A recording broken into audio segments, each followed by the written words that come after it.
Assalamualaikum warahmatullahi wabarakatuh. In this video, we will be presenting on the application of differentiation, which consists of two topics. Before that, we will introduce our group member first. The first one, we have Muhammad Akmal Rizal bin Shamsul Rizal. And the second one, we have Muhammad Basrah bin Harun. And the third one, we have Muhammad Akil Shaufiq bin Azmi. And the last one, we have Muhammad Isma Daniel bin Yusma.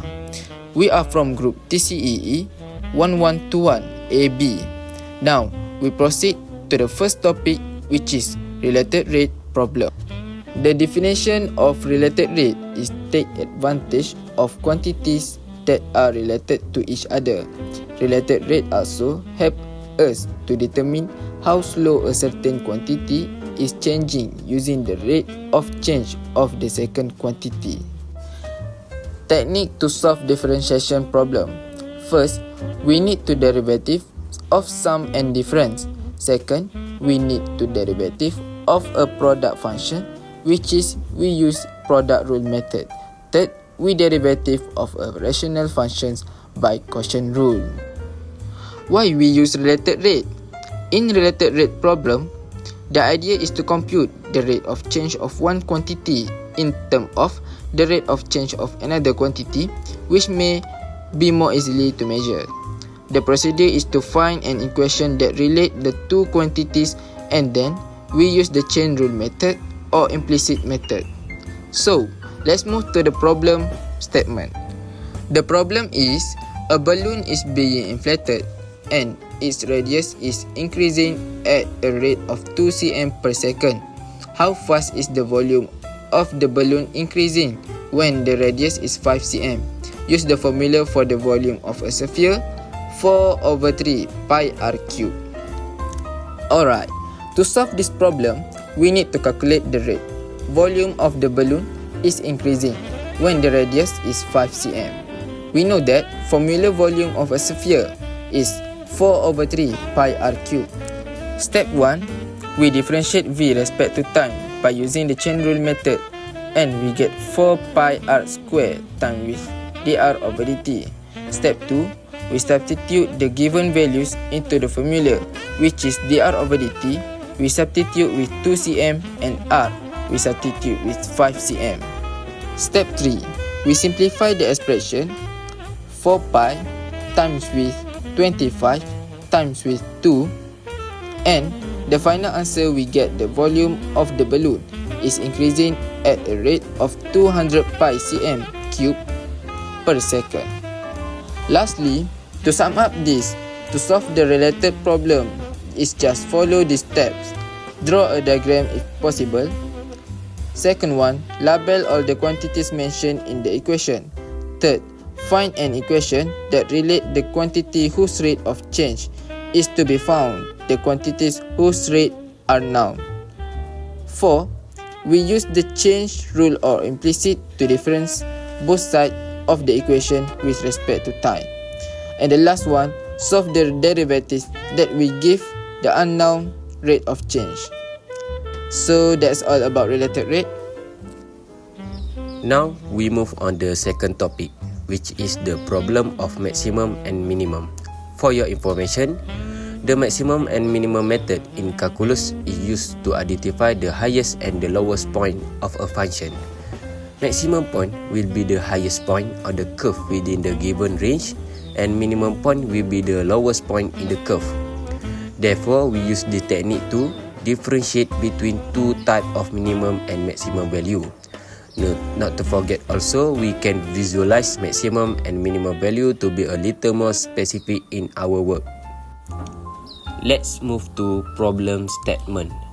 Now we have a door frame is in the form of a rectangle at the bottom and semicircular at the top as shown, has a perimeter 4 meter. We have 3 questions. Now we go for the first one. The question want me to show that area of the door is given by 2x minus in the bracket 4 plus pi over 8 the power of x square. As we know, we have information from the question, which is perimeter of the door frame is 4 meter. from that information, we can do a equation. So simplify the equation to be y equal to subject. Then we move to the formula of area for the rectangle is the width time length, and for semicircular 1/2 pi r square. But radius we change to x because the question in x, and the formula semicircular should be 1/2 pi in the bracket x over 2 the power of 2. Then we plus the rectangle formula and the semicircular formula area.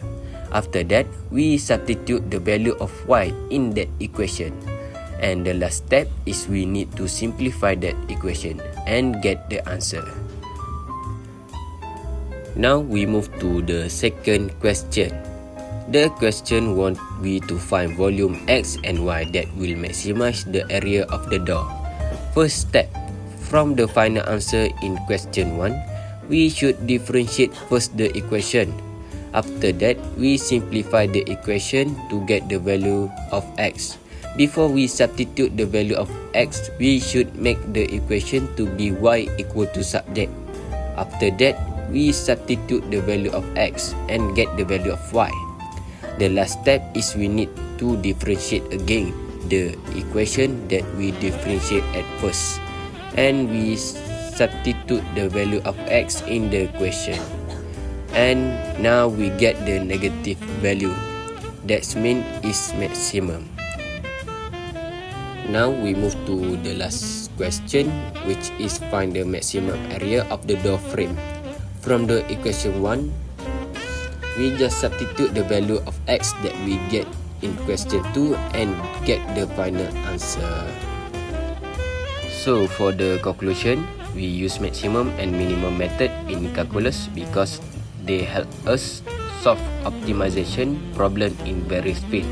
And whether it's maximizing profit, minimizing energy use, or optimizing performance, calculus provide the tool to make better decision and improve efficiency.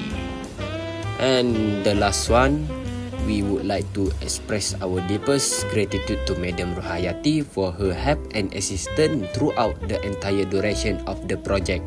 We also appreciate our team cooperation, hard work and dedication which have made this project successfully done within the time given by our lecture. Without our team member, Akmal Rizal, Aki Shafiq, Ismail Daniel and Basrah combined effort together with Madam Rohayati, this project would not have become possible. That's all from our group. Thank you watching our group video.